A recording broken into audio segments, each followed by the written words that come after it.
Hey everybody, welcome to the Butcher Shop. Today we're going to talk about the boneless pork loin. There are several different kinds of cuts you can get out of a boneless pork loin. This week in a local grocery store they were on sale for $1.69 a pound. So we're going to show you the different kind of cuts you can get out of a boneless pork loin, so when you decide to buy a whole one, what you can have made out of it by just asking your butcher if he could cut these cuts for you.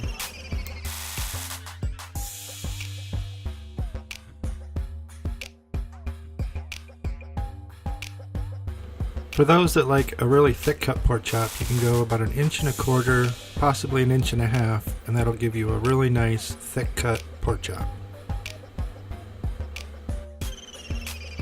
A regular boneless pork chop is anywhere from 1/2 inch to 3/4 of an inch. That's about the standard cut that you see for a regular boneless pork chop in your local supermarket. For a thin cut pork chop for really quick pan frying, anywhere from 1/8 of an inch to 1/4 inch. This will make it really easy for a quick pan fry for a really fast dinner idea.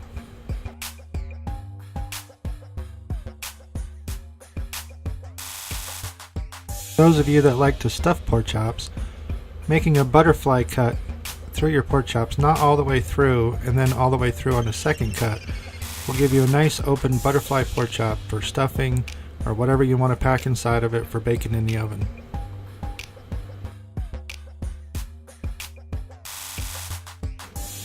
Another popular choice is boneless pork cube steaks. By taking your pork chop and running it through the tenderizer several times will give you a boneless pork cube steak that's very tender. A lot of people can bread them, pan fry them, or even stick them in a batter and then make like a country fried steak out of it. Towards the end of a boneless pork loin, there's a darker meat that surrounds the pork loin, which is part of your rib muscle.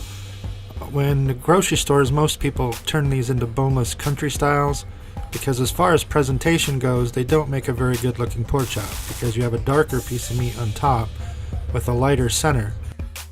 Even though they make really good boneless country style ribs, what most people don't realize is if you cut this portion of a pork loin into chops, it's one of the most tender pork chops that you can get on a boneless pork loin. Also, you can make pork stir fry by slicing it thin and then cutting it into little skinny strips. This is a great alternative if you're tired of beef or chicken. You can also do pork.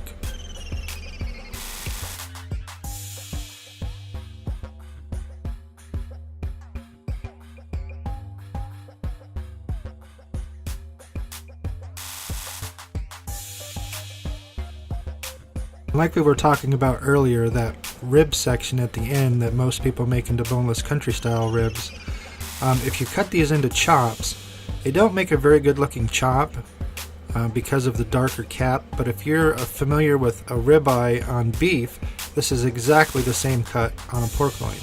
You got that cap muscle that's very, very tender and very flavorful.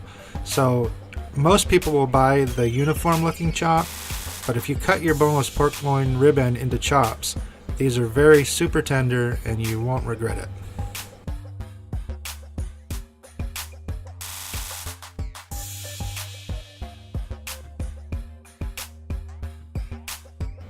So here are a few examples of the different kind of cuts that you can have made out of a boneless pork loin.